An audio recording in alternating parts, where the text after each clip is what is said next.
Hey guys, tonight we're stepping into one of history's most spectacular military disasters.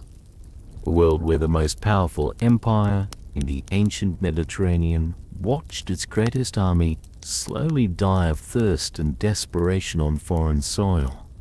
We're diving into the Sicilian disaster, Athens' catastrophic gamble that turned the hunters into the hunted and showed the world that even superpowers can bleed to death. Forget everything Hollywood taught you about ancient warfare, the heroic last stands, the glorious victories, the noble sacrifices. The truth, you probably wouldn't survive a single day living through the Sicilian disaster, and the men who did survive wish they hadn't. So before we witness this nightmare together, take a moment to like the video and subscribe, but only if you're ready for one of the darkest chapters in military history. And let me know in the comments where you're watching from tonight. It's incredible to see who's brave enough to explore these midnight journeys with me. Now dim those lights, maybe grab something strong to drink. Picture the Mediterranean sun beating down on bronze that's become too heavy to carry. Smell the fierce sweat mixing with blood and seawater, and let's step into this tale together. 24 hours in the life of an empire's death spiral. Congratulations, you've just woken up to discover that you're living in a strategic nightmare.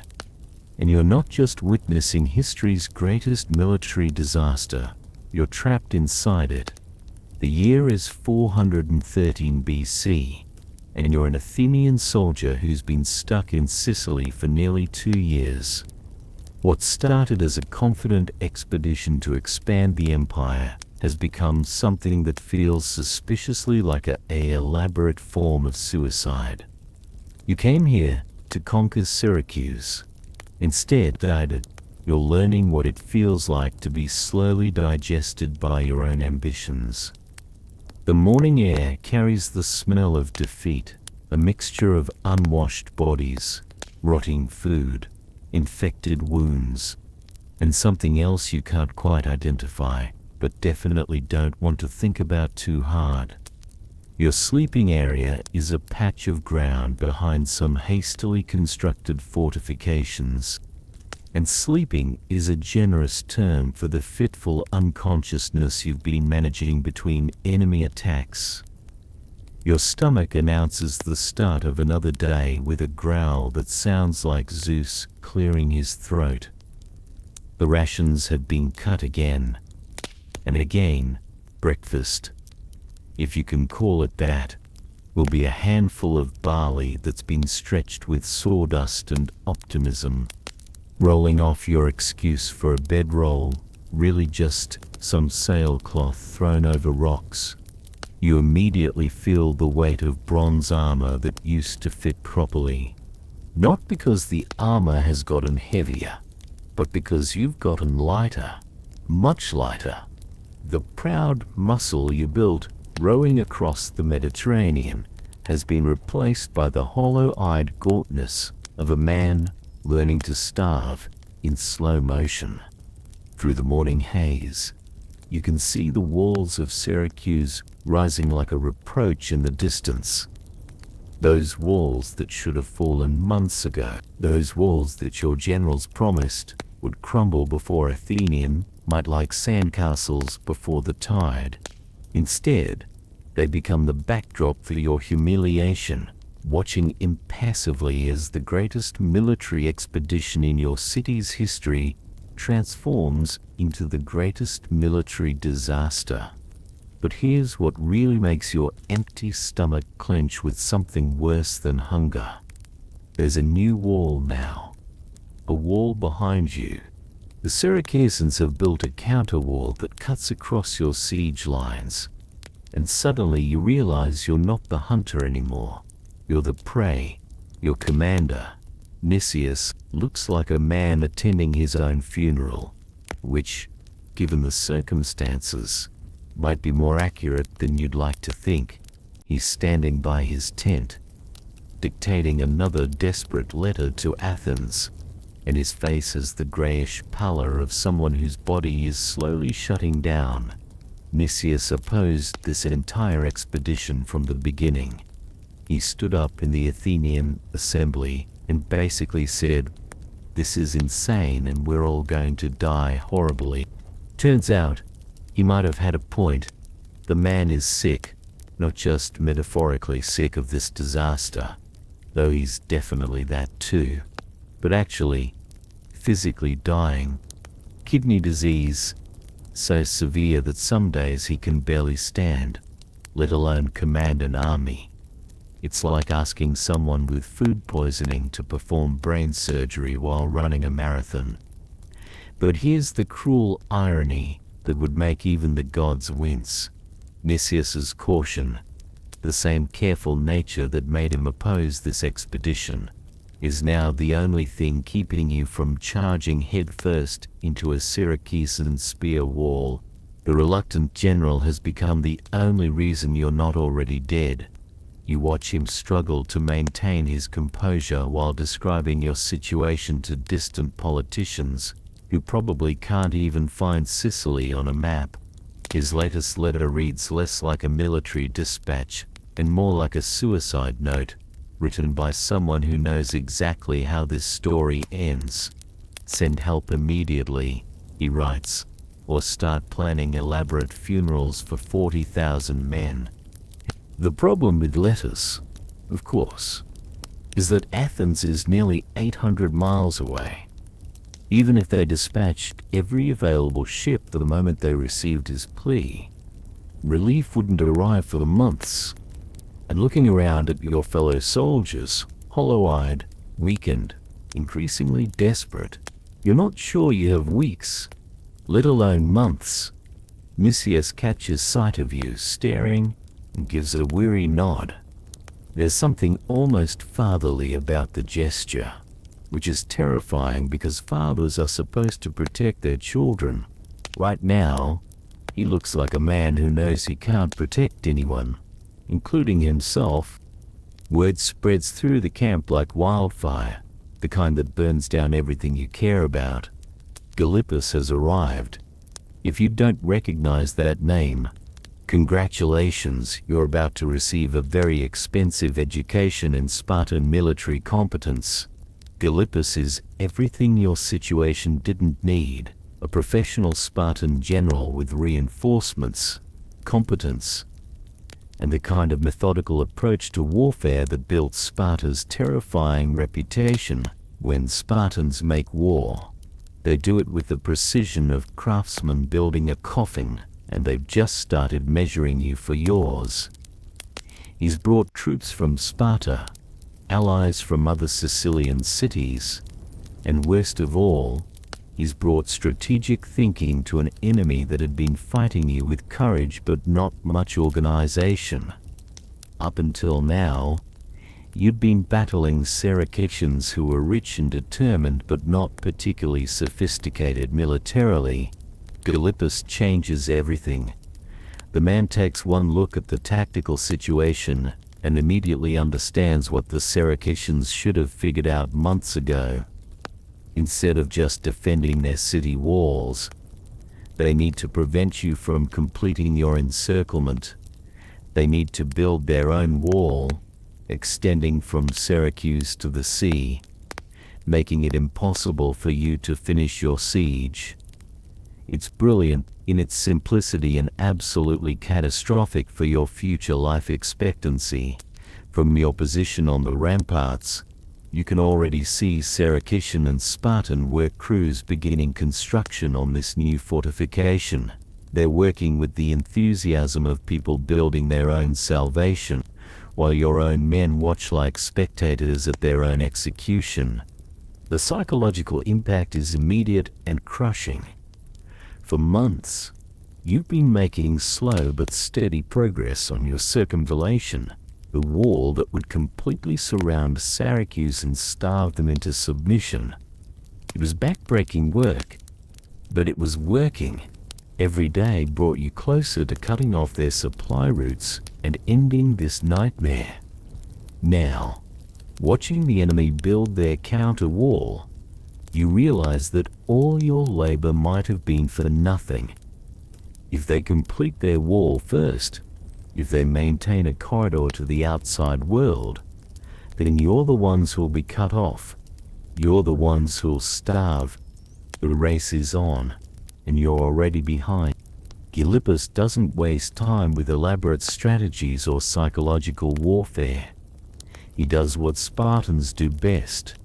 He attacks directly, efficiently, and with the kind of brutal competence that makes their enemies wake up screaming. His first move is a probing attack. Nothing fancy. Just a straightforward assault to test your defenses and see how you respond. The results are about as encouraging as a plague diagnosis. Your men are tired, underfed, and increasingly demoralized. The Syracusans and their new Spartan allies are fresh, motivated, and fighting for their homes. It's like watching a boxing match between a heavyweight champion and someone who's been on a hunger strike for 2 months. The attack comes at dawn, because apparently nothing good ever happens at dawn when you're besieging a city in the ancient world. You're jolted from uneasy sleep by war cries and the crash of bronze on bronze, and within minutes you're running toward your section of the wall with a spear in your hand and terror in your heart. The fighting is vicious and personal in a way that naval battles never are. At sea, you can maintain the comfortable illusion that you're fighting ships rather than people. But pressed against the fortifications with enemy spear points reaching for your throat, every thrust and parry becomes a very intimate conversation about who gets to keep breathing. You find yourself face to face with a Syracusan heavy infantryman, probably a merchant or farmer in peacetime, now trying to drive 8 feet of bronze-pointed ashwood through your chest. His eyes have the same desperate determination you see in your own men's faces, the look of someone who understands that losing means everything. The personal nature of the combat is exhausting in ways that go beyond simple physical fatigue. Every enemy soldier you face could be someone's father, someone's son, someone's husband. But then again, so could you. And that thought doesn't seem to be slowing him down any. The battle surges back and forth along your defensive lines like a deadly tide. For a while, it looks like your superior training and equipment might carry the day.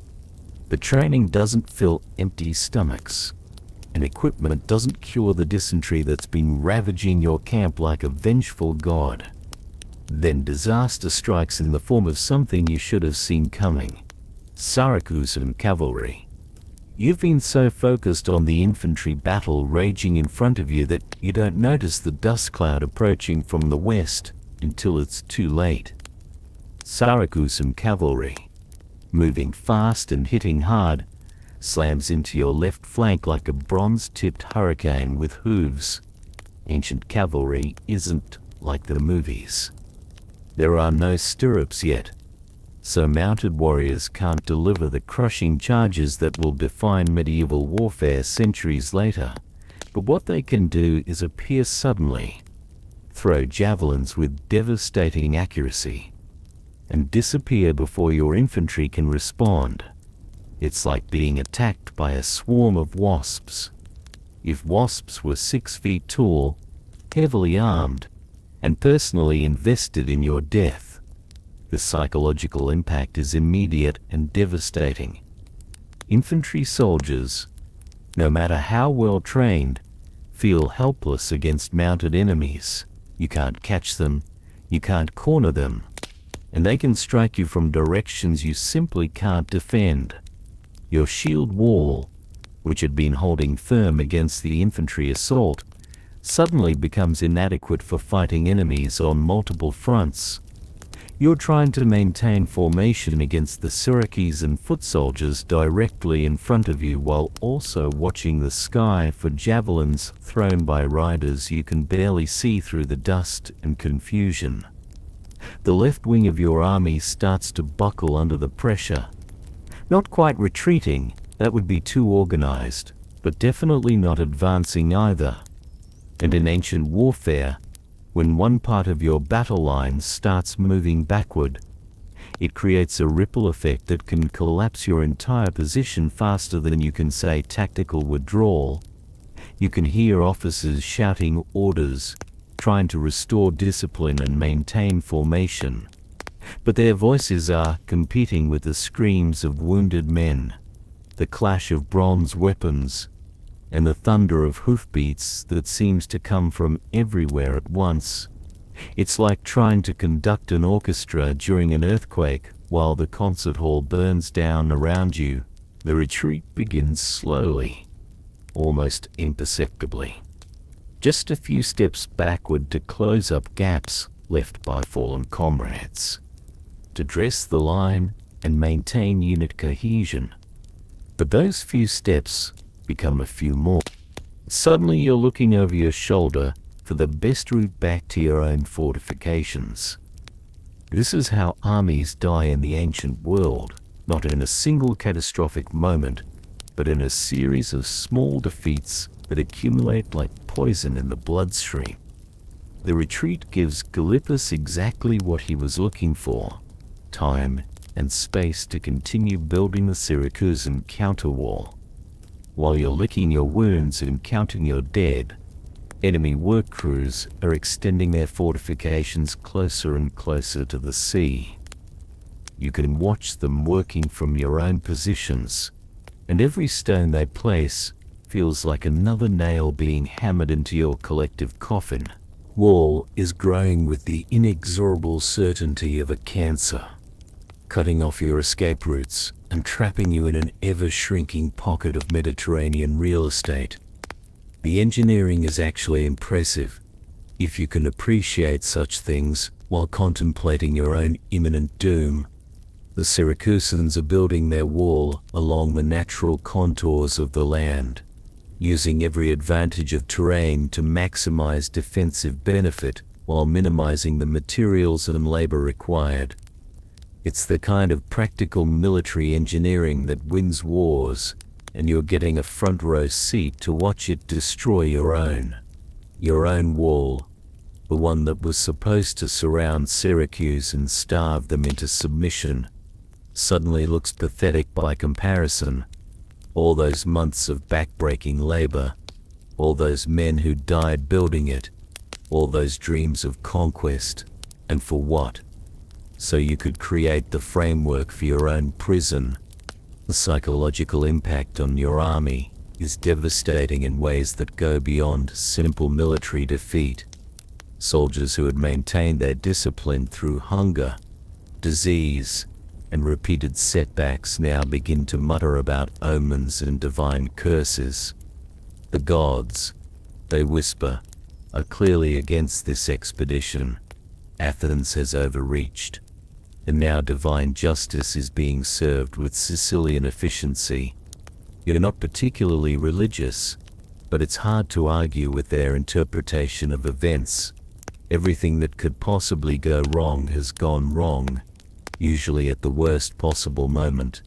If this were a tragic play, the audience would be complaining that the plot was too contrived to be believable. Unfortunately, this isn't a play. This is your life, and it's rapidly becoming a tragedy with an all too predictable ending. Just when you think the situation can't possibly deteriorate further, your navy, your supposedly invincible, empire-building, Mediterranean ruling navy, suffers its first major defeat in the Great Harbor. The ships that were supposed to guarantee your escape route home are now burning wrecks or prizes flying enemy colors. The naval battle is a disaster on multiple levels that would be fascinating to study if you weren't living through it. First, there's the immediate military catastrophe. Ships lost. Experienced crews killed or captured. Irreplaceable equipment destroyed.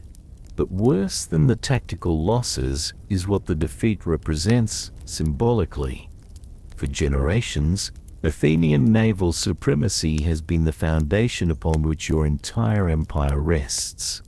Your triremes could go anywhere, strike anyone, and always find safety in their superior speed and seamanship. The very concept of an Athenian fleet being outfought in a stand-up naval engagement was almost unthinkable. Until today, you watch from the shoreline as Syracusan ships, vessels crewed by people you've been dismissing as amateur sailors, outfight your professional navy through superior tactics and pure determination. It's like watching your older brother, the one who always won every fight, get knocked unconscious by the neighborhood weakling. The technical details of the defeat make it even more humiliating. The Syracusans have modified their ships specifically for combat in the confined waters of the Great Harbor. They've strengthened their prows, added extra reinforcement to their hulls, and essentially turned their vessels into floating battering rams designed for close-quarters naval combat. Your ships, built for the open ocean warfare that made Athens great, are suddenly obsolete. All that superior seamanship and tactical flexibility means nothing when the enemy can simply ram you head-on and punch through your hull with brute force. It's like bringing a fencing sword to a sledgehammer fight. Technically superior, but practically useless. The crews that make it back to shore are shattered, both physically and psychologically. These are men who joined the Navy because it was supposedly safer than infantry service, because ships could always retreat from a losing battle. Now they're learning that safety was an illusion, and retreat might not be an option anymore. The defeat sends ripples of panic through your entire army. If the Navy can't protect your escape route, if the ships can't guarantee evacuation in an emergency, then you're truly trapped. The Mediterranean, once your highway to empire, has become another wall of your prison, with your navy crippled and your army trapped behind enemy fortifications. The strategic situation becomes crystal clear in the most terrible way possible.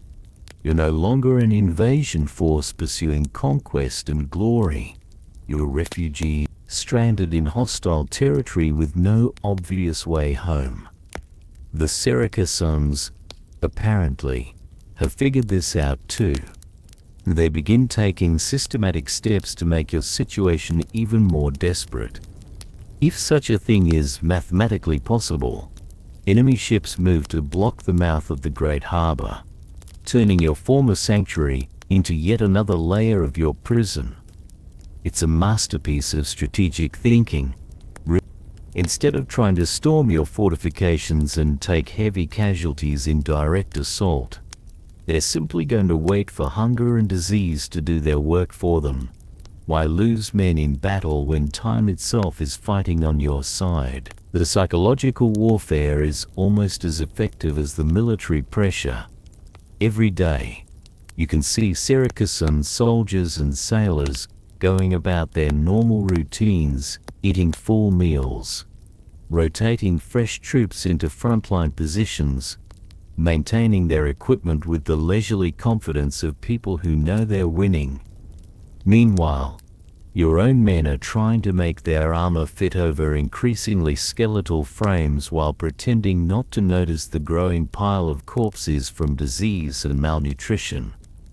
Supply runs become desperate affairs that usually end in disaster. Small groups of your fastest, most expendable soldiers attempt to sneak past enemy lines to forage for food in the surrounding countryside. But the Syracusans have cavalry patrolling every possible route, and more often than not, these missions result in a few traumatized survivors limping back to camp with stories of comrades who didn't make it. The siege has reversed itself completely, and everyone knows it. Syracuse, which should have been starving behind your walls, is well supplied and growing more confident by the day. Your army, which should have been living off the spoils of conquest, is slowly dying of hunger in the shadow of enemy fortifications.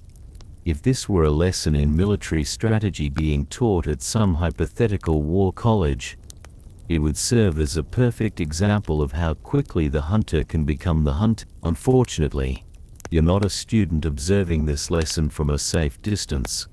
You're the example, Nicias, looking more like a walking corpse than a commanding general, does what any competent leader should do when facing impossible odds. He writes home for help, but his letters read less like professional military dispatches and more like suicide notes composed by a man who can see exactly how this story ends. The first letter maintains some diplomatic language, the kind of careful phrasing you'd expect from an experienced politician reporting a temporary setback. The situation has developed unexpected complications. Additional resources would be beneficial.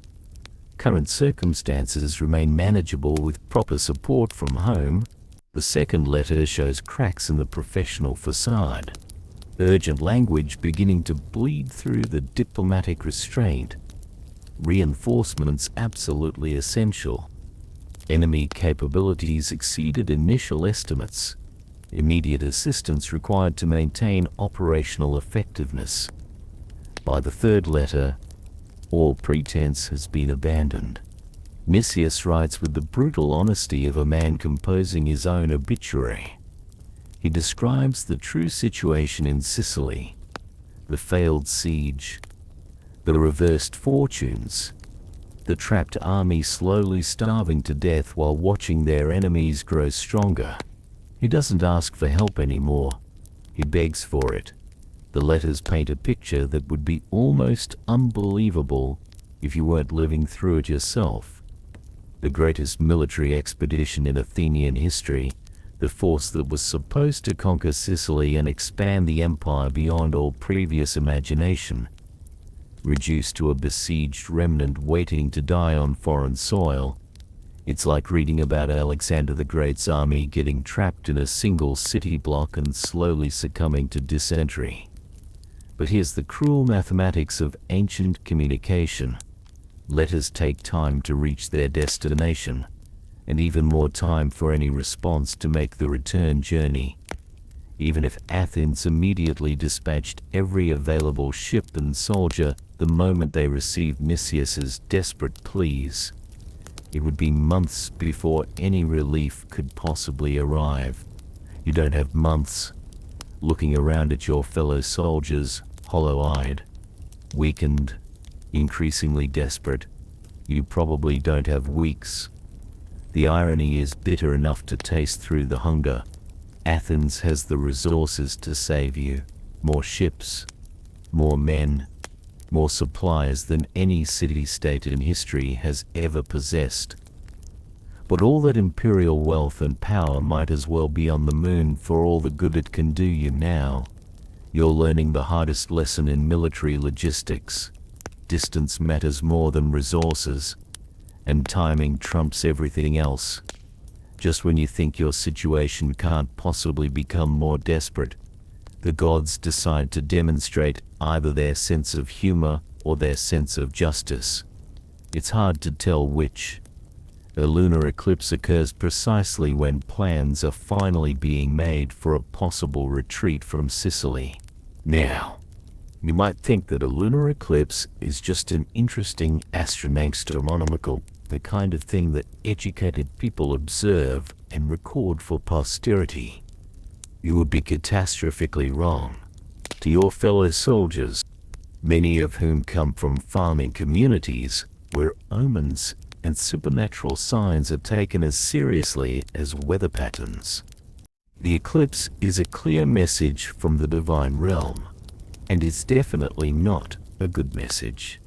More like a cosmic restraining order. The timing couldn't possibly be worse.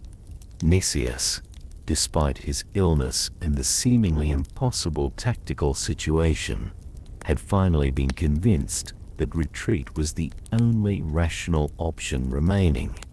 Plans were being developed to evacuate the army by sea, to cut losses and try to save what could be saved. It would have been a humiliating defeat, but defeat with most of the army intact rather than total annihilation. Then the moon turns blood red in the night sky, and suddenly those evacuation plans are abandoned faster than a plague ship. Nicias, for all his military competence and political sophistication, is also a product of his time and culture. He believes in omens, in divine signs, in the critical importance of consulting religious authorities before making major decisions, and every soothsayer, priest, and mystic in the camp is unanimous in their interpretation. The eclipse is a divine warning against any movement whatsoever. 27 days. That's how long the religious experts insist you must wait before the gods will permit any major military action.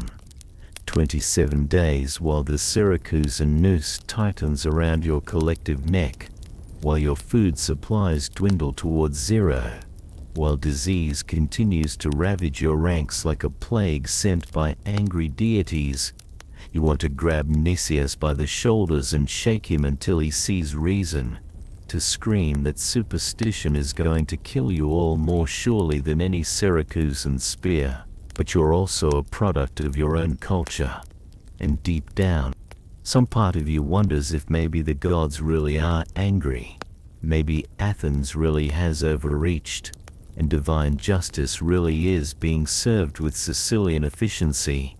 Either way, you're stuck for nearly a month in an increasingly hopeless situation, waiting for supernatural permission to save your own lives, while you're trapped behind enemy lines, slowly starving and waiting for divine permission to retreat. Something remarkable is happening on the other side of the Syracusan walls. The city you came to conquer is experiencing something like a military renaissance, transforming from amateur defenders into professional warriors before your very eyes. For months, Syracuse have been under siege, cut off from much of their agricultural hinterland, their citizens living under constant threat of Athenian assault. They were wealthy, they were determined, but they were also essentially civilians, playing a military game against the greatest professionals in the Greek world. Your prolonged presence has changed them, forged them into something harder and more dangerous than they ever were before. It's like watching carbon transform into diamond under extreme pressure, except instead of creating pretty jewelry, you've helped create a military force that's about to destroy everything you care about. The transformation is visible in everything they do. Syracusan soldiers now move with newfound confidence. Their formations are tighter and more disciplined. Their tactics are increasingly sophisticated. They've learned from watching you fight, adopted your techniques, and improved upon them with the desperate innovation of people literally fighting for their lives. Their navy, once barely worthy of the name compared to your professional fleet, has become genuinely formidable through necessity and innovation. They figured out how to neutralize your traditional advantages through superior ship design and clever use of the confined harbor waters. Your triremes, built for speed and maneuverability in open ocean conditions, are being systematically outfought by vessels designed specifically for close quarters harbor combat. Even Syracusan morale has undergone a complete transformation. The uncertain, frightened defenders who initially met your assault have been replaced by confident warriors who genuinely believe they can defeat anyone. They've seen the mighty Athenian war machine up close and personal, and instead of being intimidated by its reputation, they've learned that it bleeds just like everything else.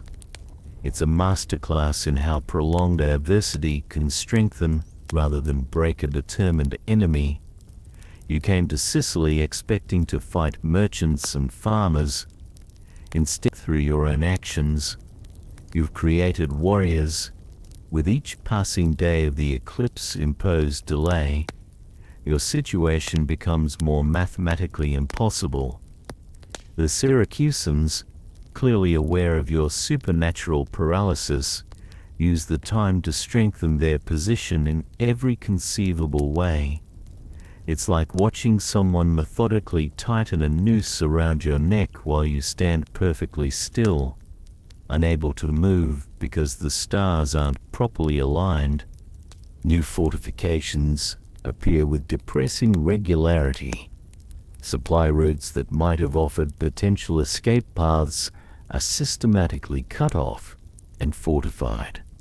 Enemy cavalry, once merely an annoyance, becomes an omnipresent threat that makes any movement outside your diminishing perimeter effectively suicidal.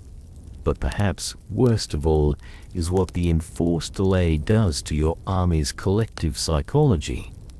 Soldiers who had been holding themselves together through military discipline and hope of eventual evacuation now begin to crack under the accumulated weight of knowing they're trapped with no immediate escape plan.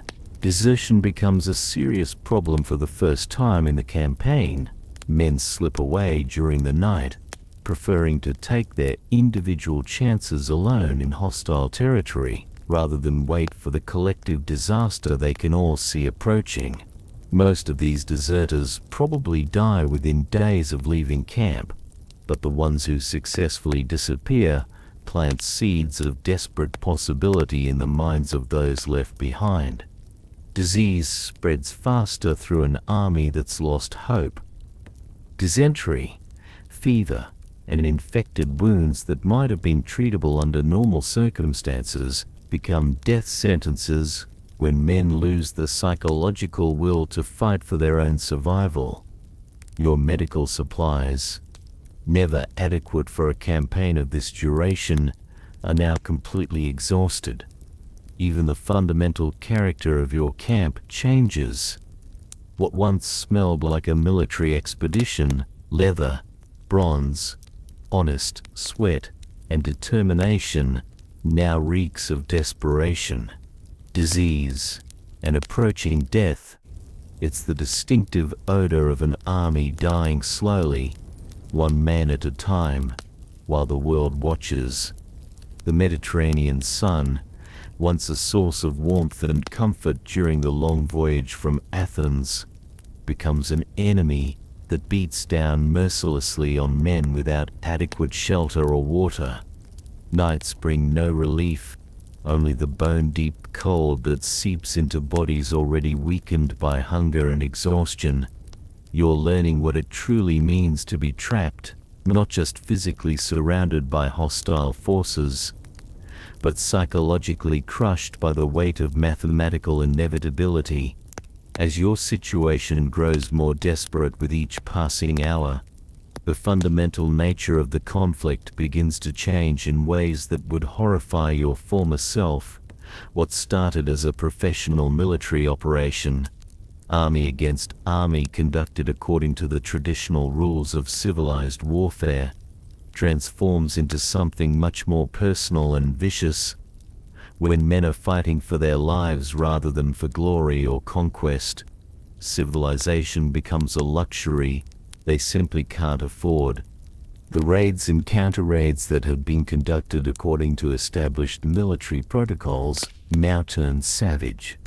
Quarter is neither asked for nor given with any regularity.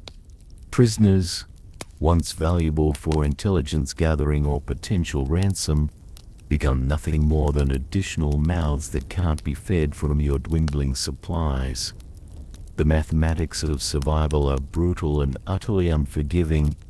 You find yourself participating in actions that would have horrified the idealistic young man who left Athens so many months ago.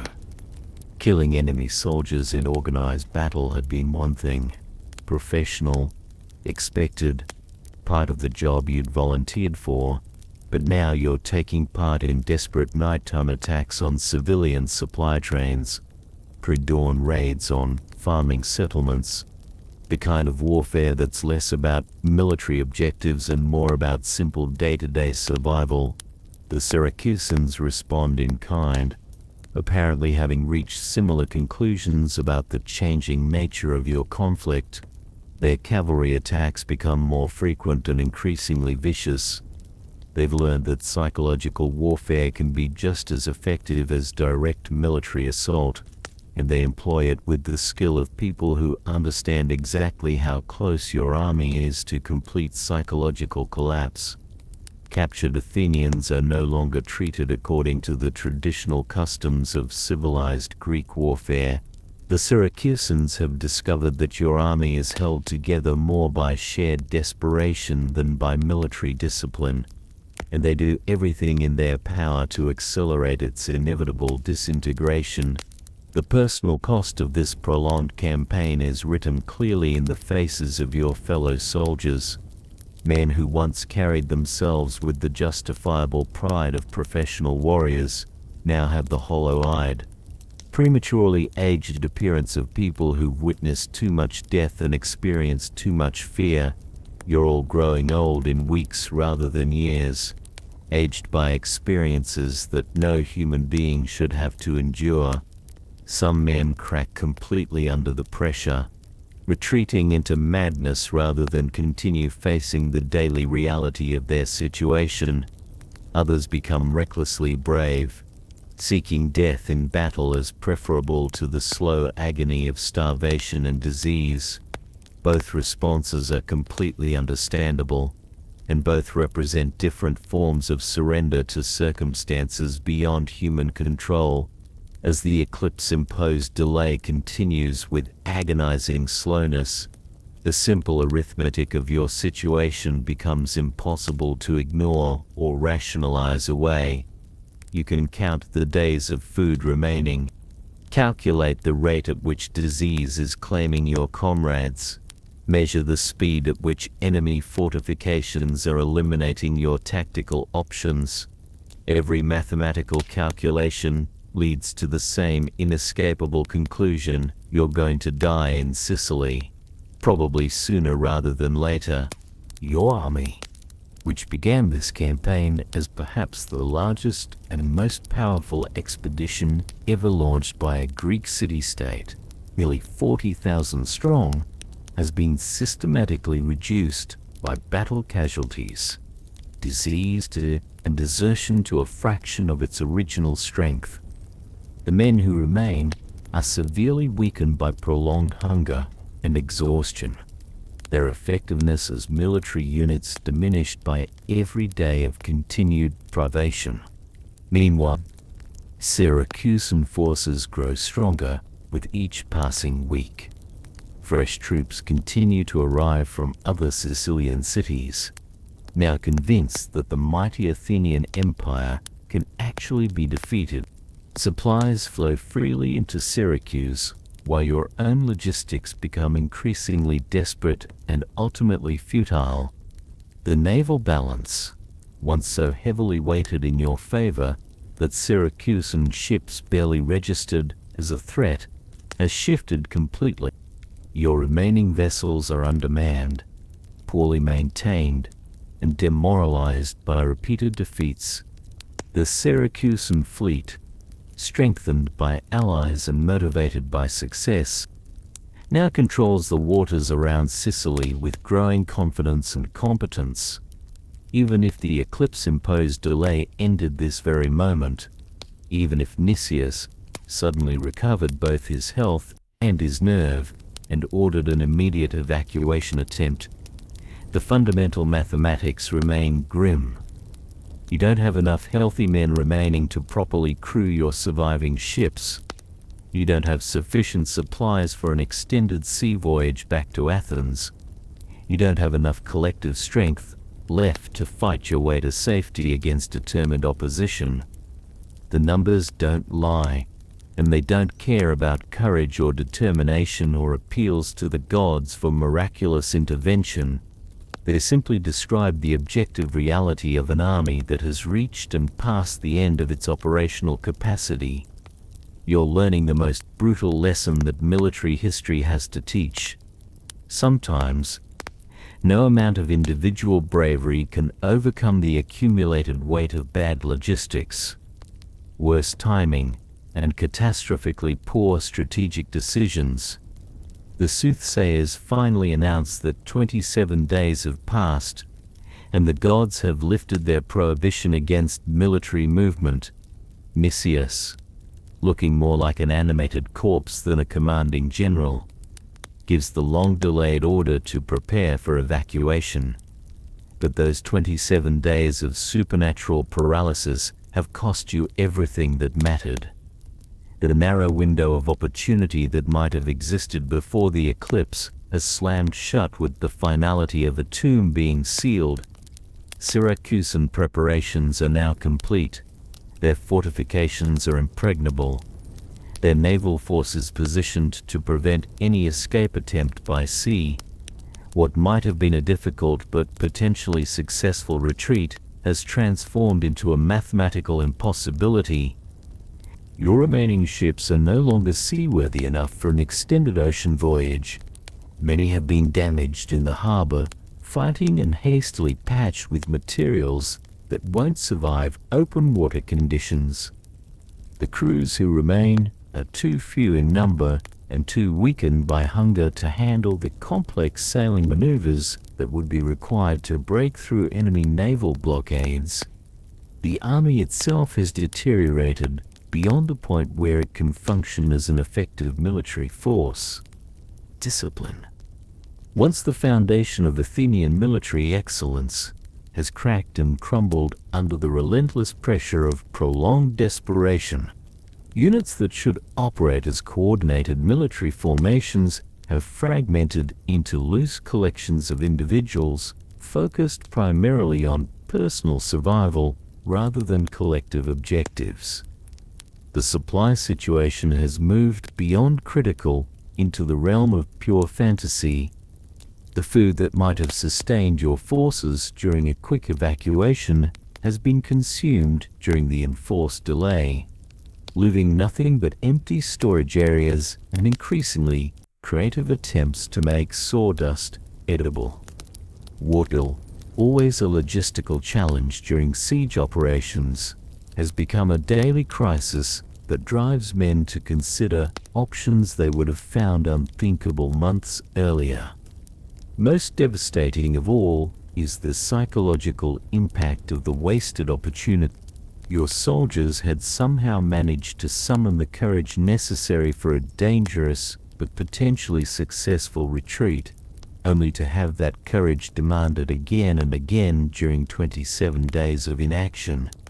Now is to find that same desperate bravery for an even more hopeless endeavor. Many of them simply don't have anything left to give. The eclipse is over, but for your army, the real darkness has only just begun. The order finally comes down through the chain of command: prepare for naval evacuation, but the professional military operation that might have been possible a month ago has been replaced by something that looks more like organized panic than strategic withdrawal. Your remaining ships, hastily repaired and undermanned, represent your only theoretical path to salvation, but theoretical is doing a lot of heavy lifting in that sentence. Because the practical reality is that you're about to attempt something that borders on the suicidal. The Syracusan fleet, strengthened by months of preparation and multiple victories, has positioned itself to control every possible exit from the Great Harbor. They've learned from their earlier encounters with your navy, adapted their tactics, and now they're ready to turn your evacuation attempt into a maritime massacre. The harbor itself has become a trap, specifically designed to neutralize your traditional naval advantages. In open ocean, Athenian ships could rely on superior speed and maneuverability to outfight larger but clumsier opponents, but the confined waters of the Great Harbor force close-quarters combat, where ramming and boarding actions favor the heavier Syracusan vessels. Your crews, weakened by hunger and demoralized by repeated defeats, will be facing fresh, confident enemies, fighting in conditions that favor everything the Syracusans do well. It's like being forced to box in a telephone booth against someone who's bigger, stronger, and hasn't been on a starvation diet for the past several months. The loading process reveals just how desperate your situation has become. Men who should be manning the ships are instead carrying wounded comrades who can't walk. Equipment that should have been maintained and organized is hastily thrown aboard in whatever condition it happens to be in. Supplies that should sustain you during the voyage home simply don't exist. You're not evacuating a military force. You're loading refugees onto anything that floats and hoping for a miracle. The final naval battle begins with a level of desperation that makes your previous encounters look like practice exercises. This isn't about tactical advantage or strategic positioning anymore. This is about survival in its most basic, animalistic form. The Syracusan ships come at you like floating battering rams. Their reinforced prows designed specifically to punch through Athenian hulls. The elegant naval tactics that built your empire, the coordinated maneuvers, the precise timing, the sophisticated seamanship are completely useless in the chaotic melee that the harbor battle becomes. Your ships, overloaded with desperate men and undermanned by weakened crews, respond sluggishly to commands that might have saved them under normal circumstances. The mathematical precision that once characterized Athenian naval operations has been replaced by the crude arithmetic of ramming, boarding, and dying in Mediterranean waters. The fighting is personal and vicious in ways that open ocean naval combat never is. When ships are locked together by ramming attacks, when men are jumping from deck to deck with swords in their hands, warfare becomes as intimate as murder. You find yourself face to face with enemies close enough to see the color of their eyes as they try to kill you. The sound is overwhelming. Not just the crash of bronze weapons and the screams of wounded men, but the terrible noise of ships being destroyed, the crack of splintering wood, the splash of men falling into water they may never emerge from, the grinding sound of bronze rams punching through hulls that were built to last for decades. Some of your ships managed to break through the Syracusan lines and escape toward open water. Others are rammed and sunk with most of their crews still aboard, but the majority are captured intact. Their surviving crews now prisoners facing an uncertain but probably unpleasant future. You watch from the deck of one of the few ships still under Athenian control as your navy, the foundation of your empire, the guarantee of your power, is systematically destroyed in the space of a few hours. Ships that had ruled the Mediterranean for generations are now burning wrecks or enemy prizes, and with them dies any realistic hope of escape by sea. The harbor water is red with blood and littered with debris that used to be the pride of Athens, and you're still trapped in Sicily, now without even the theoretical possibility of naval evacuation. Though the navy destroyed and sea escape impossible, Nicias makes the decision that everyone has been dreading. The army will attempt to retreat overland. 40,000 men, reduced by battle and disease to perhaps half that number, will try to march across hostile Sicily to reach some theoretical point of safety.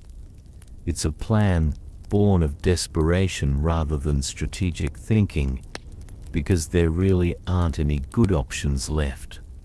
Stay in your current position and starve to death slowly, or march inland and hope to find friendly territory before the Syracusans hunt you down like wounded animals.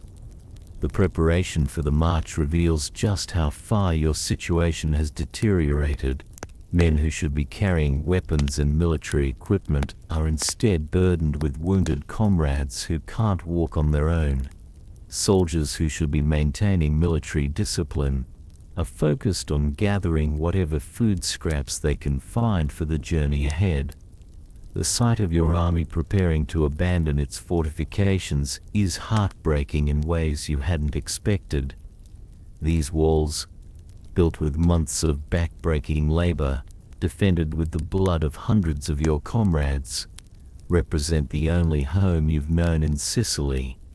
Leaving them feels like abandoning not just a military position, but the graves of everyone who died trying to make this expedition successful.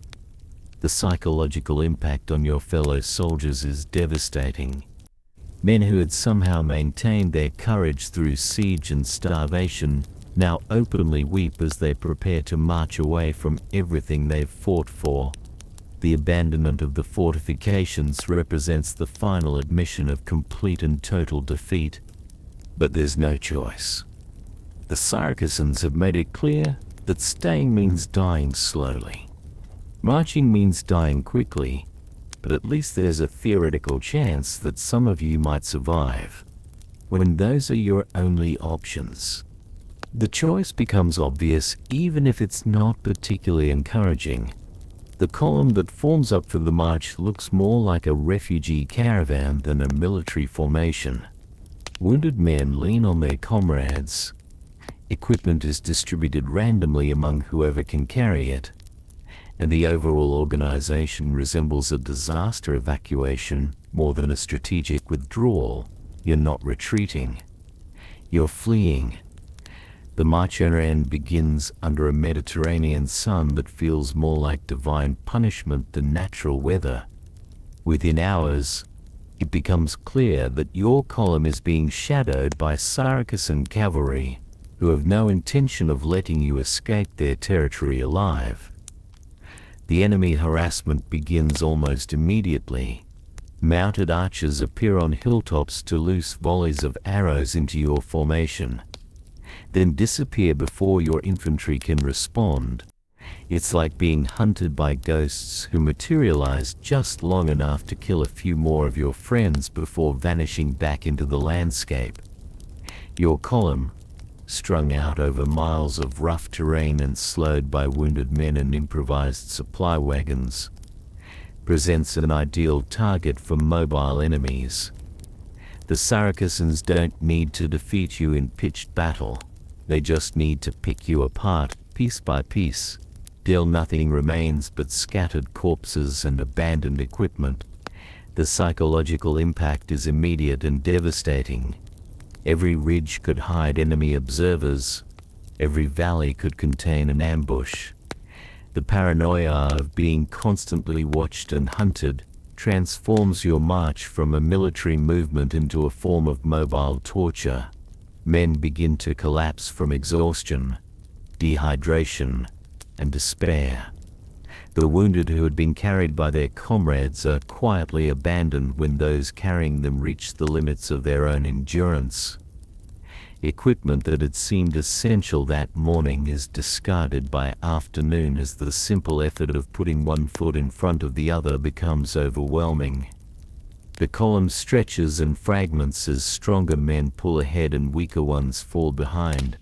Military discipline, already strained to the breaking point, finally snaps under the pressure of individual survival instincts. Officers try to maintain some semblance of organization, but their authority means nothing to the men who can see death approaching with every mile. The Syracuse pursuit is methodical and professional in the most terrifying way possible. They don't rush into reckless attacks that might allow you to inflict casualties in return. Instead, they simply follow at a safe distance, picking off stragglers and waiting for your formation to collapse under its own weight. By nightfall of the first day, your army has ceased to exist as a functional military unit.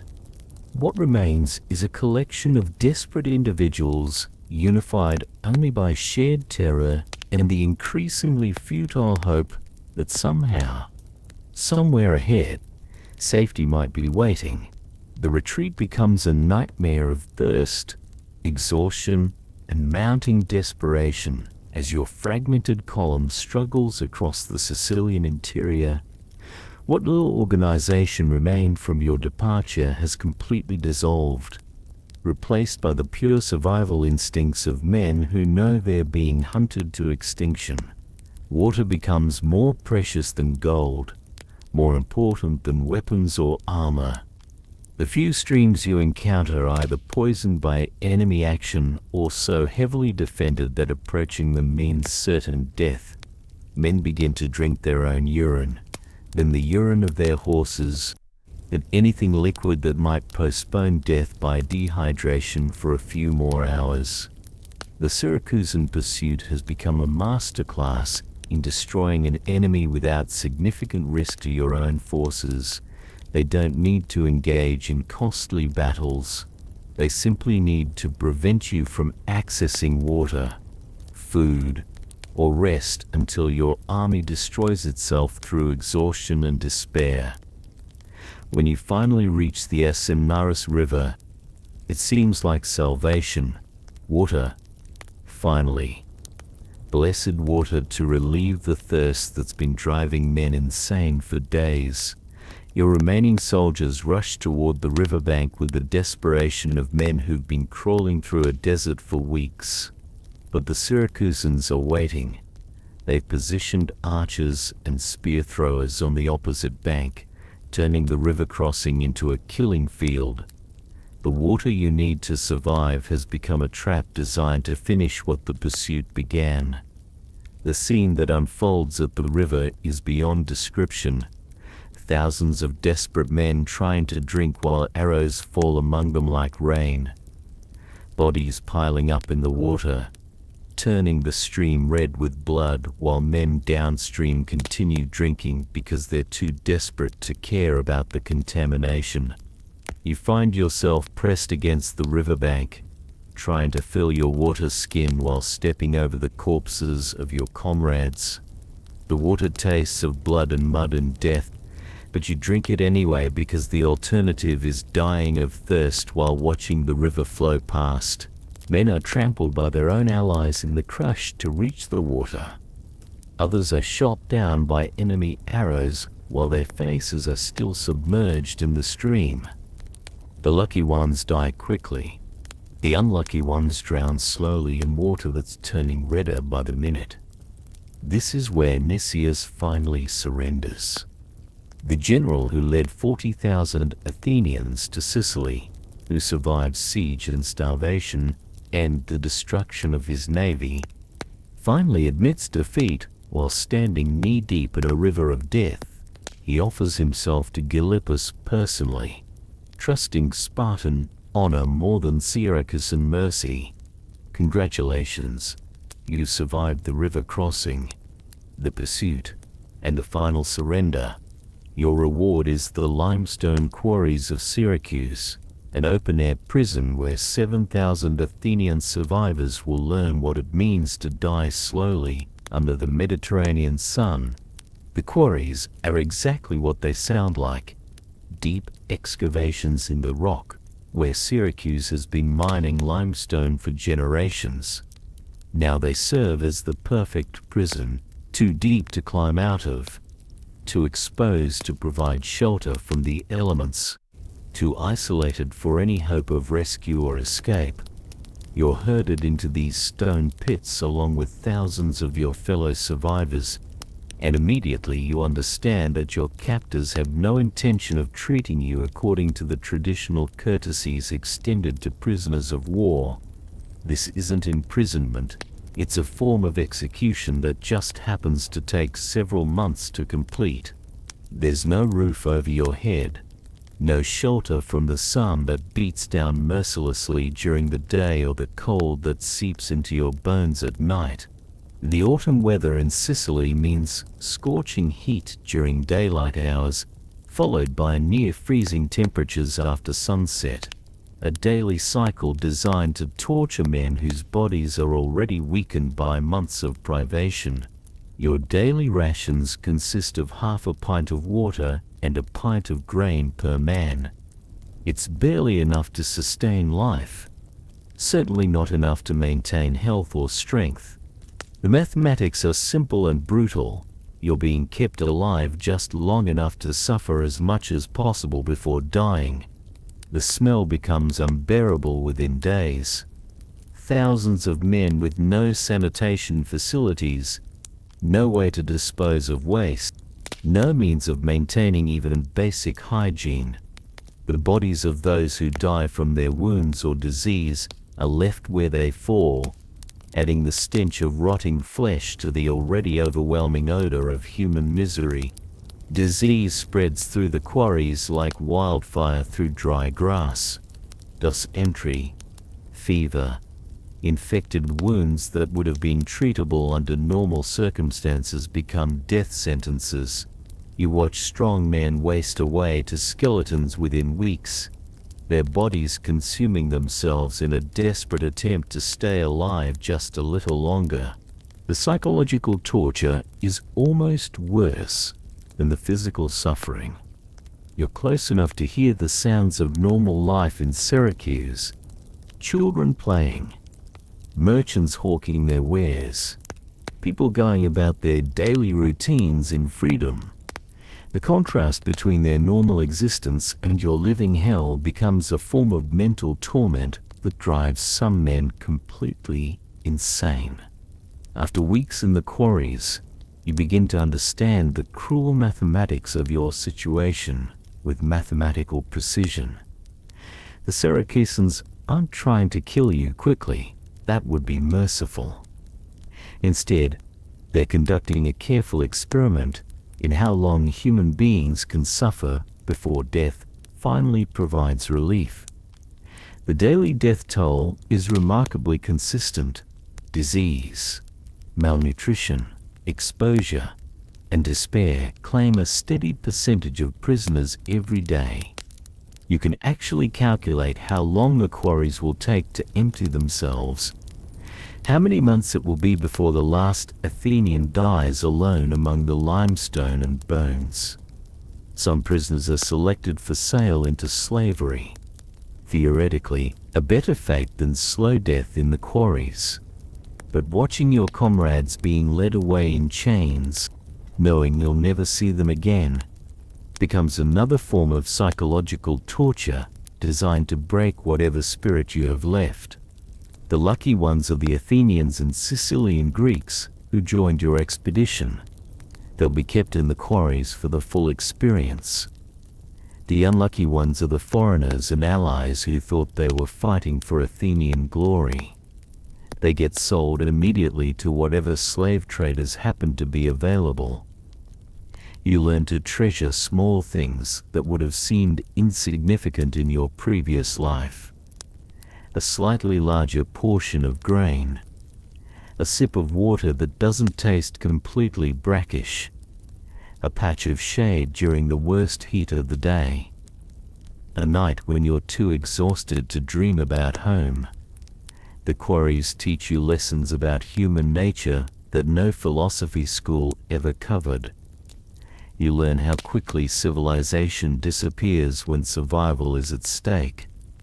You discover that friendship has limits, that loyalty can be measured in ounces of grain, that dignity is a luxury that starving men can't afford.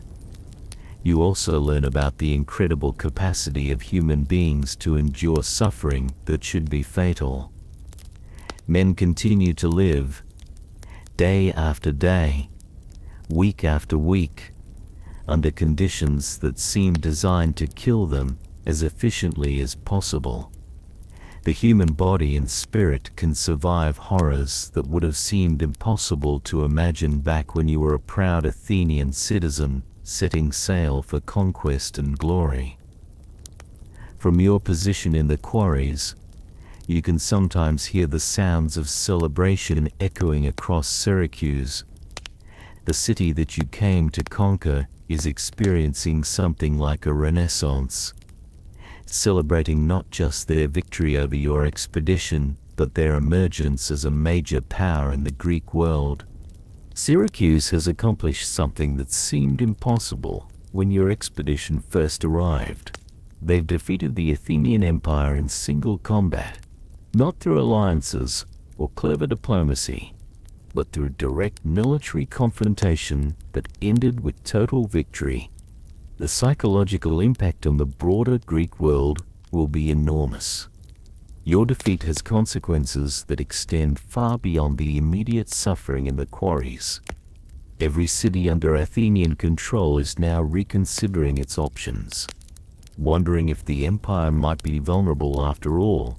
Every potential enemy is calculating whether this might be the moment to strike while Athens is weakened and demoralized. The Syracusans understand the historical significance of what they've accomplished, and they're making sure everyone else understands it too. Envoys are being dispatched to cities throughout Greece, carrying the news that mighty Athens has been humbled by a single Sicilian city-state. The propaganda value of the quarries themselves is enormous. Thousands of Athenian prisoners, slowly dying in public view, serve as a constant reminder of Syracuse's victory and Athens's defeat. Every visitor to the city can see the ultimate fate of those who challenge Syracusan independence. But the victory has cost Syracuse as well, even if they're not advertising that fact. The siege lasted nearly 2 years, consumed enormous resources, and required military efforts that pushed the city to its absolute limits. They won, but it was a close thing, closer than they want their enemies to know. The transformation of Syracuse from a wealthy but relatively minor city-state into a major Mediterranean power has implications that will echo through Greek politics for generations. They've proven that Athens can be beaten, that the empire is not invincible, that determined resistance can overcome even the greatest military force of the age. Your suffering in the quarries is horrific, but it's also serving a larger historical purpose that you probably don't want to think about too carefully. Every day you survive is another day that demonstrates Syracusan power and Athenian weakness to the wider world. As your first day in this living hell draws to a close, you have time to contemplate the larger meaning of what you've experienced. The Sicilian disaster, as historians will eventually call it, represents more than just a military defeat. It's the beginning of the end of Athenian dominance in the Greek world. 40,000 men left Athens with dreams of conquest and empire. A few hundred will eventually make it home, broken in body and spirit, carrying stories that will haunt their city for generations. The rest will die in Sicily, in battle, from disease, in the quarries, or scattered across the island as they tried desperately to escape. The mathematical scale of the disaster is almost incomprehensible. Athens has lost not just an army, but an entire generation of its citizens. The families waiting at home for news of glorious victories will instead receive confirmation that their sons, fathers, husbands, and brothers are never coming back. The economic impact will be equally devastating. The expedition consumed resources that Athens had been accumulating for decades: ships, equipment, money, and most importantly, experienced soldiers and sailors. Rebuilding these forces will take years, assuming the city survives long enough to begin the process. But perhaps most importantly, the defeat has shattered the psychological foundation of Athenian power. For generations, Athens had seemed invincible, capable of projecting force anywhere in the Mediterranean, and emerging victorious. That reputation was worth more than fleets or armies. It was what kept rebellions from starting and enemies from testing their strength. Now everyone knows that Athens can be beaten. The aura of invincibility has been destroyed as thoroughly as your expedition itself. Every subject city will be calculating the odds of successful rebellion. Every rival power will be wondering if this might be their moment to strike. From your position in the quarries, slowly dying alongside thousands of your comrades, you're witnessing the end of an era. The Athenian Empire that dominated the Greek world for the better part of a century is beginning its final collapse, and your suffering is both symptom and cause of that historical transformation. The sun sets over Syracuse, ending your first day in hell. But this isn't really the end of anything. It's just the beginning of a different kind of nightmare. One that will continue for months until death finally provides the relief that you're already learning to welcome. Meanwhile, back in Athens, the city that sent you to die is about to learn what 40,000 dead men cost. The news of the Sicilian disaster arrives like a plague ship in the harbor, slowly at first, then with devastating completeness. For months, Athenian citizens have been living on optimistic rumors and carefully edited dispatches. The expedition was going well. They were told Syracuse would fall soon. They were told Syracuse would fall soon. The empire would expand, wealth would flow, glory would be achieved. Then survivors start trickling back with stories that no one wants to believe. The psychological impact on Athens is immediate and catastrophic. This isn't just military defeat. It's the shattering of everything the city thought it knew about itself. For generations, Athens had been the undisputed master of the Mediterranean, capable of projecting power anywhere and winning against anyone. Now, suddenly, the citizens are learning that their greatest army has been destroyed. Their most powerful fleet has been captured or sunk, and their empire might not be invincible after all. It's like watching Superman get beaten to death by an angry accountant. The political ramifications are immediate. The leaders who promoted the expedition are either dead in Sicily or desperately trying to avoid responsibility. The Democratic Assembly that voted for the campaign now searches frantically for someone to blame, anyone to punish for the disaster they collectively authorized. But blame won't bring back 40,000 dead men, and punishment won't rebuild the fleet that's now decorating Syracuse and harbors as war trophies. Athens faces a simple but terrifying question.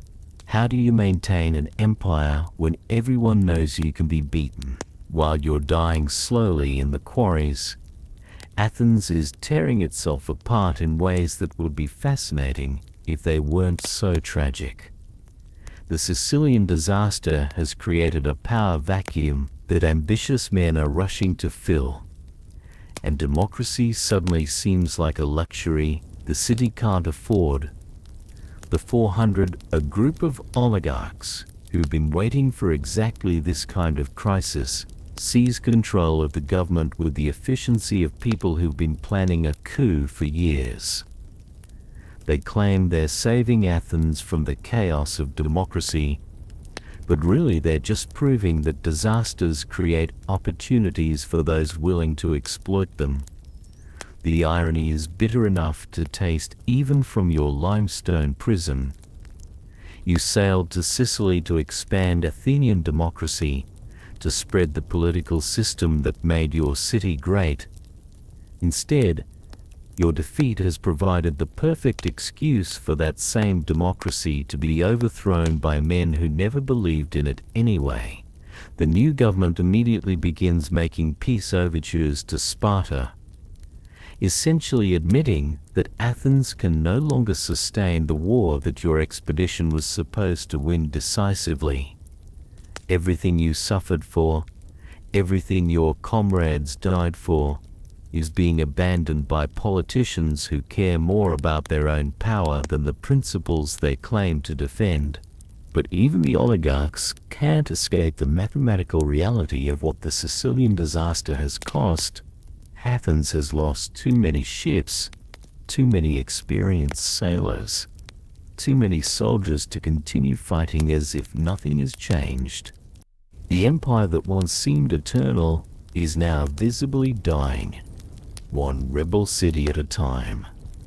From the quarries, you can't see the political chaos consuming your homeland, but you can imagine it.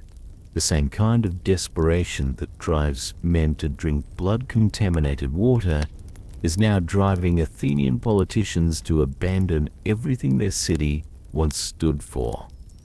While Athens destroys itself politically and you destroy yourself physically, the Persian Empire watches with the satisfaction of someone whose enemies are solving his problems for them. For decades, Persia has been looking for an opportunity to reclaim the Greek cities of Asia Minor that Athens controls. The Sicilian disaster provides exactly the opening they've been waiting for. Persian gold begins flowing to anyone willing to fight Athens: Spartans, rebels, opportunists, anyone who can help accelerate the empire's collapse. The same wealth that once bought Persian defeats is now purchasing Athenian destruction. And the irony would be poetic if it weren't so brutal. Tissaphernes, the Persian satrap who controls much of Western Asia Minor, begins playing a careful game of supporting anyone who weakens Athens, while avoiding any commitments that might make Persia the next target. It's brilliant diplomacy. Let the Greeks destroy each other, then step in to reclaim territory when they're too exhausted to resist. The Greek cities under Athenian control begin calculating new odds. If Athens can lose 40,000 men in Sicily, if the mighty fleet can be destroyed by Syracuse, then maybe Persian protection isn't such a terrible option after all. Rebellion becomes not just possible, but logical, especially when Persian gold is available to fund it. You're witnessing, or rather, you're suffering through, one of history's great strategic reversals. The Persian wars that made Athens great are about to be undone by the Sicilian war that's destroying it. The empire that defeated Xerxes is being dismantled by men who learned from Persian mistakes and Athenian overconfidence. Meanwhile, in Sparta, your disaster is creating opportunities that even the notoriously cautious Spartans can't ignore. For years, they've been fighting a defensive war against Athenian aggression, always worried about Helot rebellions and resource limitations. The Sicilian disaster changes everything. Suddenly, Athens looks vulnerable in ways that seemed impossible just months earlier. The city that once threatened to dominate all of Greece is now struggling to maintain control of its own empire. The Spartan forces, freed from the need to defend against major Athenian offensives, can now go on the attack. They begin supporting rebellions throughout the Athenian Empire, providing military advisors and just enough assistance to tip local balances. It's the same strategy that Athens used against Sparta for decades, now turned back with devastating effectiveness. The Helots, Sparta's enslaved population who've been waiting centuries for their masters to be weakened, begin to sense opportunity in the changing strategic situation.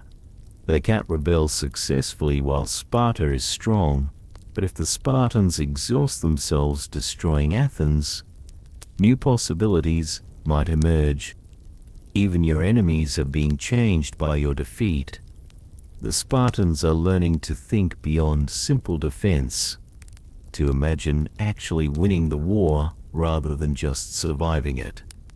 The conservative military culture that made them so difficult to defeat is adapting to exploit weaknesses they never expected to see. Back in the quarries, as your body slowly consumes itself to stay alive for one more day, you have time to contemplate the larger meaning of your suffering. The Sicilian disaster isn't just destroying you personally, it's destroying the entire political system that sent you here. Athenian democracy, which had seemed like the natural evolution of human government, is proving unable to cope with the scale of disaster it created. The same assembly that voted enthusiastically for your expedition is now paralyzed by recriminations, blame, and the simple mathematical reality that democratic institutions can't resurrect dead armies. The oligarchs who've seized power claim they're saving the city, but really they're just managing its decline more efficiently than democracy could. It's like replacing the captain of a sinking ship, technically an improvement, but not enough to prevent the fundamental problem. The philosophical implications would be fascinating if you weren't living through them as a form of personal torture. Athens had claimed that democracy made better decisions than tyranny because it harnessed the collective wisdom of free citizens, but collective wisdom led to the Sicilian expedition, and collective wisdom is now leading to the destruction of democracy itself. Your suffering in the quarries is serving as a very expensive lesson in political theory. Democratic institutions, it turns out, are only as good as the decisions they make. When those decisions are catastrophically wrong, democracy provides no special protection against the consequences. As another day in hell begins, you can calculate with mathematical precision how the Sicilian disaster is unraveling everything Athens built over the previous century. Empires, it turns out, are more fragile than they appear, especially when they depend on reputation as much as actual force. Every day you survive in the quarries is another day that demonstrates Athenian weakness to the wider world. Every ship that doesn't return to Athens is a reduction in naval power that can't be quickly replaced.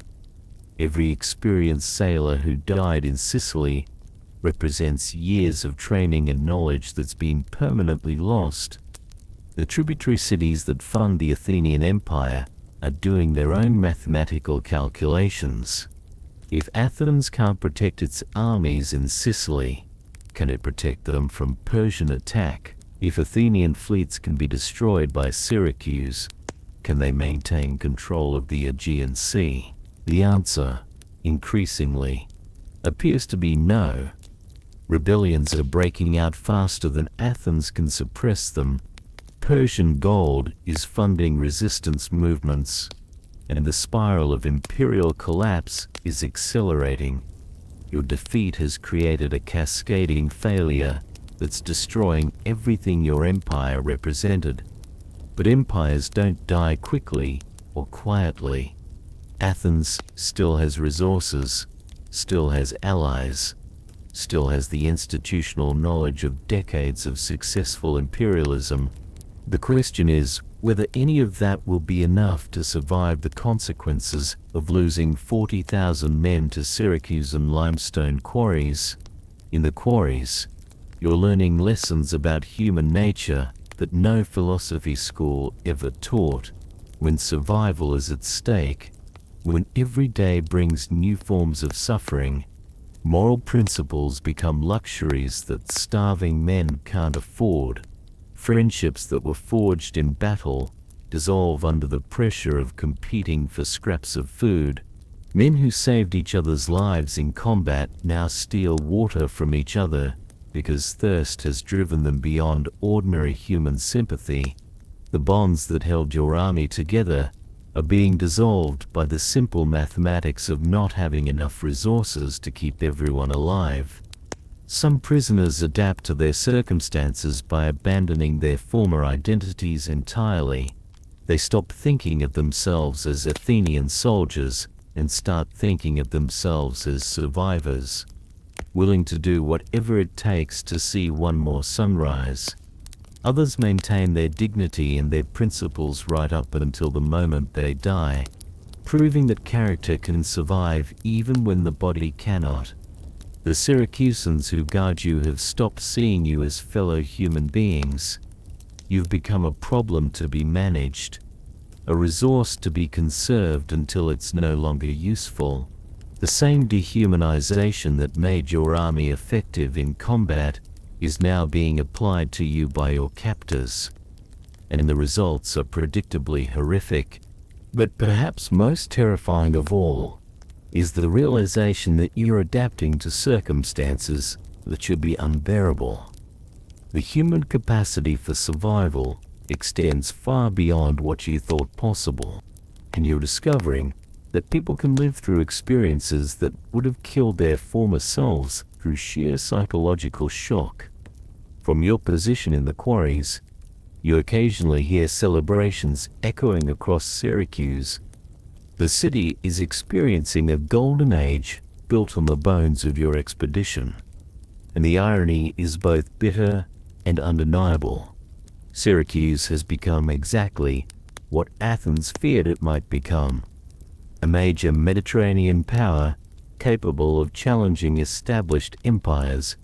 Your expedition, designed to prevent this outcome, has actually accelerated it by providing Syracuse with the victory and reputation needed to attract powerful allies. The Syracusans are using their triumph over Athens as a recruiting tool throughout the Greek world. Every potential enemy of Athens receives messengers explaining how Syracuse destroyed the greatest expedition in history. Your defeat has become their advertisement for resistance, proof that Athens can be beaten by anyone with sufficient determination. The ships that were supposed to carry Athenian glory back to the homeland are now serving in the Syracusan navy, their bronze rams redirected against their former masters. The weapons that were forged to extend Athenian power are now being used to destroy it, adding a layer of practical irony to the philosophical one. Even the limestone that forms your prison was originally quarried to build Syracuse's fortifications against exactly the kind of attack you mounted. The city used its own defensive preparations to create the perfect prison for the forces that tried to destroy it, completing a circle of strategic irony that would be elegant if it weren't so personally devastating. As the Mediterranean sun beats down on your increasingly skeletal frame, you have time to contemplate the classical lessons your suffering represents. The Greeks have always believed that hubris, excessive pride that defies the gods, inevitably leads to nemesis, and your expedition appears to be a textbook case. Athens had grown so confident in its power, so certain of its superiority, that it attempted to conquer Sicily without adequately considering the possibility of failure. The same arrogance that made your empire great also made it vulnerable to exactly the kind of disaster you're living through. But the lesson isn't just about Athenian overconfidence. It's about the fundamental unpredictability of warfare and the dangers of assuming that past success guarantees future victory. Every battle, every campaign, every strategic decision carries risks that can't be completely calculated or controlled. Your personal suffering is serving as a very expensive education in the limits of human planning and the power of unforeseen circumstances. No amount of preparation, no level of military professionalism, no degree of strategic superiority can guarantee success against a determined enemy fighting on familiar ground. The gods, if they exist, have used your expedition to demonstrate that even the greatest powers are subject to forces beyond their control. Your agony in the quarries is serving as a reminder that human ambition always operates within constraints that aren't fully understood until it's too late to matter. 8 months in the quarries have taught you to measure time differently than you did in your previous life. Days are measured by the movement of shadows across limestone walls, weeks by the gradual weakening of your body, months by the accumulating pile of bodies that were once your comrades. Some of your fellow prisoners have been sold into slavery, theoretically a better fate than slow death in the quarries, though better is doing a lot of work in that comparison. Others have simply disappeared, their bodies removed during the night to make room for the survivors who might last a few more days.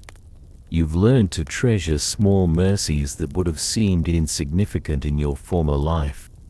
A day when your water ration doesn't taste completely of mud and urine.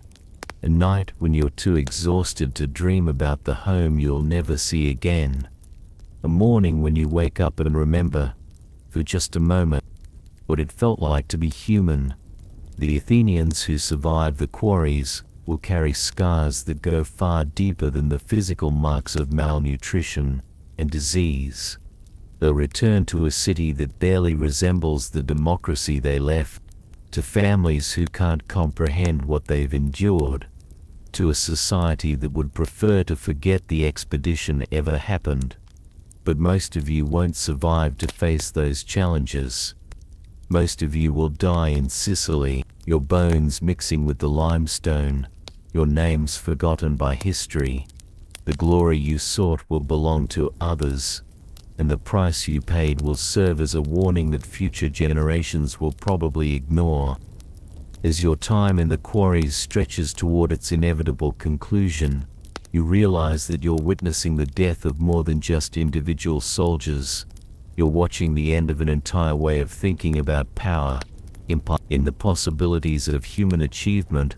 The Athenian Empire that sent you to Sicily was built on the belief that superior culture, better institutions, and more advanced military techniques could overcome any obstacle. Your defeat has proven that belief wrong in ways that will echo through Greek politics for generations. The confidence that once characterized Athenian decision-making has been replaced by the kind of desperate caution that marks declining powers. The city that once launched bold expeditions across the Mediterranean now struggles to maintain control of territories within sight of its own harbors. But perhaps most tragically, the intellectual curiosity and innovative thinking that made Athens great are being sacrificed to the immediate demands of survival. When empires are collapsing, people stop asking interesting questions about art, philosophy, and human nature, and start focusing on more practical concerns like not getting conquered. Your suffering in the quarries represents the price of that lost curiosity. The cost of the hubris that led Athens to believe it could reshape the Mediterranean world according to its own vision. The dreams that sent 40,000 men to Sicily have died with most of those men, leaving behind only cautionary tales and political lessons.